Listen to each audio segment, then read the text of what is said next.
Students, आज हम आपको लगन के बारे में बताएंगे, यानी लग्नेश के बारे में बताएंगे कि अगर कुंडली के अंदर लगन दोष होता है तो व्यक्ति को लाइफ में समस्याएं ज़रूर होती है। अगर आप डायरेक्ट इस टॉपिक पे आ गए हैं तो पहले आपको थोड़े से बेसिक समझने पड़ेंगे ताकि ये टॉपिक आपको अच्छे से समझ में आ जाए और ये भी आप जाने कि मैं आपको क्या कहना चाहता हूँ। लगन का महत्व कुंडली के अंदर बेहद इम्पोर्टेंट होता है। मतलब कि लगन यानी कि आपका मस्तिष्क, आपकी सोचने समझने की ताकत, आपके निर्णय लेने की क्षमता, आपका शरीर यानी आप शरीर से कितने स्ट्रॉन्ग है, कितने बलिष्ठ है, कोई रोग वगैरह तो आपको नहीं लगा हुआ, और इसके अलावा आपके कार्य करने की क्षमता भी हम लग्नेश से देखते हैं। लगन को यानी लग्नेश यानी जैसे कि आप यहाँ देख रहे हैं, ये तुला लगन का चार्ट है। फर्स्ट हाउस में 7 नंबर है यानी तुला राशि। तुला राशि का स्वामी यानी शुक्र जो कि आया हुआ है यहाँ पे वह भाव में यानी कन्या राशि में, यानी लगन का मालिक 12th हाउस में नीच का होके कन्या राशि में इस कुंडली में है, यानी फर्स्ट हाउस के स्वामी को हम लग्नेश कहते हैं। अगर किसी कारणवश लग्नेश किसी भी कारण से कमज़ोर हो जाता है या अकारक हो जाता है या बलहीन हो जाता है तो कुंडली में दिक्कत बढ़ जाती है। जब व्यक्ति को परेशानी होती है तो उसकी समस्या का भी निदान होता है। व्यक्ति उलझ जाता है यानी कुंडली के अंदर एक मेन पेज फंस जाता है। तो आज मैं आपको इसके बारे में बताऊंगा, इससे संबंधित उपायों के बारे में बताऊंगा ताकि किसी व्यक्ति विशेष की कुंडली में अगर ये दोष है तो उसे इससे थोड़ा रिलीफ या थोड़ा फ़ायदा मिलना उसको शुरू हो जाए। कुंडली के अंदर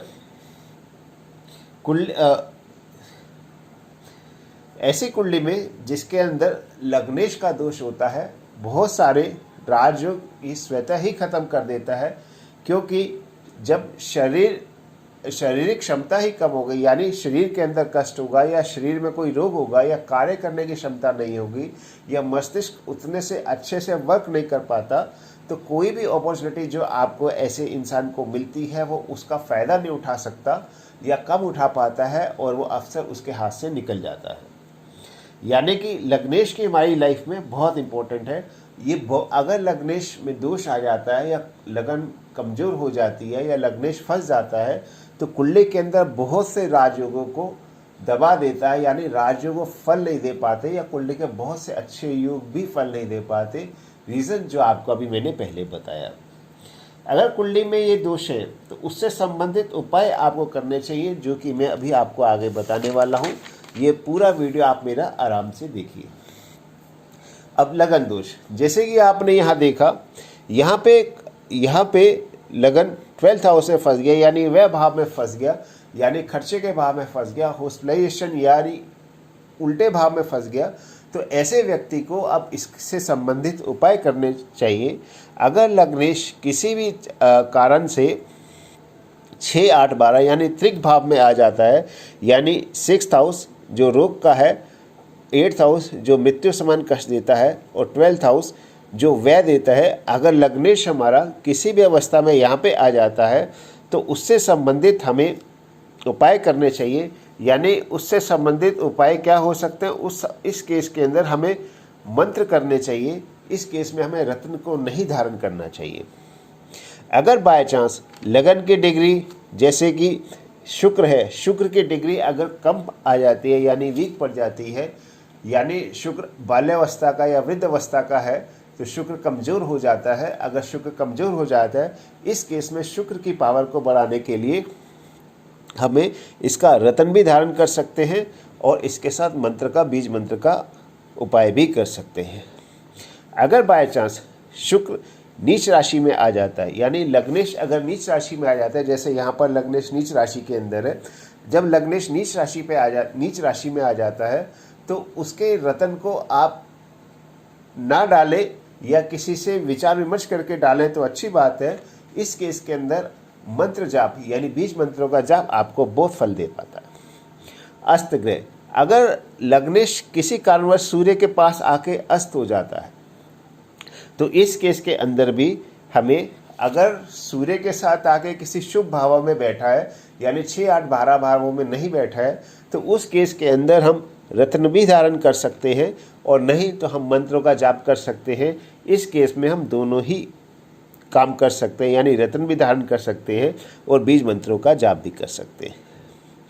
अगर लग्नेश हमारा शनि के संबंध में आता है या शनि के साथ कोई योग बनाता है, तो उस केस के अंदर हम रत्न भी धारण कर सकते हैं और बीज मंत्रों का जाप भी कर सकते हैं। शनिदेव के केस में मैंने एक चीज़ देखी है, अगर शनिदेव 6, 8, 12 में आते हैं या लग्नेश होकर 6, 8, 12 में रहते हैं, तो वो कष्ट तो अवश्य देते हैं, लेकिन ऐसे केसेस में उस व्यक्ति को थोड़ा कॉन्फिडेंट, थोड़ा निर्भय और थोड़ा बोल्ड बना देते हैं।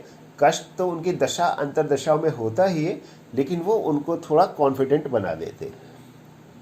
लग्नेश अगर पापकर्तारी योगों में आ जाता है, यानी अगर लगन पापकर्तारी योगों में फंस जाती है, तो इस केस के अंदर आप रत्न भी धारण कर सकते हैं और आप बीज मंत्रों का जाप भी कर सकते हैं। यानी कि कहने का तात्पर्य ये है, अगर आप सही मायने में अगर आप उपायों को सही तरीके से कर सकते हैं, तो रत्न के द्वारा भी आप इसको सही कर सकते हैं और बीज मंत्रों के द्वारा भी आप इसको सही कर सकते हैं। दोनों ही केसेस में आपको फ़ायदा मिलेगा। बीज मंत्रों को करने के बारे में भी आपको मैं आगे चल के बताऊंगा। पहले भी बताया था कि कम से कम 108 बार बीज मंत्रों का जाप करना चाहिए और मैक्सिमम 2 या 3 ग्रहों का ही मंत्रों का जाप आपको करना चाहिए। ऐसा नहीं कि एक साथ ही हम सारे करने लग जाएं, तो वो आपको ज़्यादा फल देगा। एक योग और आ रहा है इस कुंडली के अंदर, जिसको हम कहते हैं विपरीत राजयोग। यानी विपरीत राजयोग यानी कि 6, 8, 12 के स्वामी अगर 6, 8, 12 में ही आ जाए तो विपरीत राजयोग का निर्माण होता है। जैसे इस केस के अंदर शुक्र जो है वो यानी नंबर 7 और यहाँ पे नंबर 8 में वृषभ राशि, यानी इसका मालिक भी शुक्र है, यानी अष्टम का मालिक द्वादश भाव में बैठा है, वह भाव में बैठा है कन्या राशि के अंदर, तो ये एक विपरीत राजयोग बना रहा है। अब लग्नेश के संदर्भ में विपरीत राजयोग कारगर नहीं होता, यानी लग्नेश की अगर हम बात करते हैं तो वो इस योग के अंदर नहीं आता। एक और भी योग बन रहा है, यानी बृहस्पति जो इस कुंडली के अंदर तीसरे भाव का मालिक और छठे भाव का मालिक है, छठे भाव का मालिक होकर ये अष्टम भाव में बैठा है। लेकिन बृहस्पति जो है वो शुक्र की राशि में है और शुक्र यहाँ पे कमजोर हो रहा है, इसलिए जो ये जो दूसरा राजयोग बना, यानी जो बृहस्पति के द्वारा बना है, छठे का स्वामी होकर अष्टम स्थान पे बैठा है, इनकी दशाओं अंतर दशाओं में भी अच्छी सफलता और धन आ सकता है।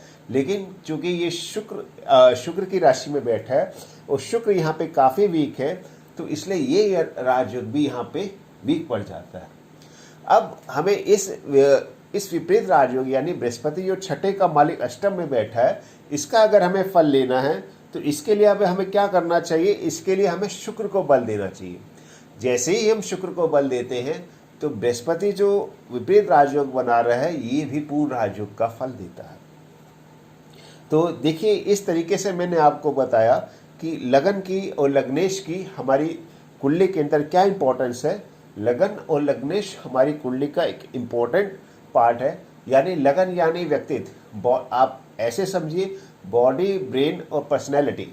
यानी अगर लग्नेश छठे स्थान पे फंस जाता है, छठे स्थान से संबंध बना लेता है, यानी व्यक्ति को रोग हो सकता है। जब शरीर ही ठीक नहीं रहेगा तो सफलता मिलने या परिश्रम करना या हार्डवर्क करना थोड़ा मुश्किल हो जाता है, यानी कुछ भी अच्छा नहीं लगता है। अगर लग्नेश अष्टम भाव में आ जाता है, यानी मृत्यु या मृत्यु के समान कष्ट, तो यहाँ भी शारीरिक कष्ट हो सकता है। अगर लग्नेश द्वादश भाव में आ जाता है, यहाँ पे आके भी वीक हो जाता है, यानी व्यक्ति को आउटपुट ना के बराबर मिलती है। कोई भी उसे अपॉर्चुनिटी जब मिलने लगती है तो उसका पूर्णतः फ़ायदा नहीं उठा पाता और काफ़ी सारा उसका पार्ट, यानी उसका जो फल, उसका जो रिजल्ट होता है वो वेस्ट हो जाता है। इसलिए लगन की बहुत ज़्यादा इम्पोर्टेंट है हमारी कुंडली के अंदर, हमारे ज्योतिष शास्त्र के अंदर। अगर आपको मेरा ये वीडियो अच्छा लगे तो आप इसको लाइक कीजिए, शेयर कीजिए, ताकि अगर किसी और व्यक्ति के पास कुंडली के अंदर ये योग आ रहा है तो इसको देख के वो उपाय कर सकता है और उसे कुछ फ़ायदा मिल सकता है। शुक्रिया।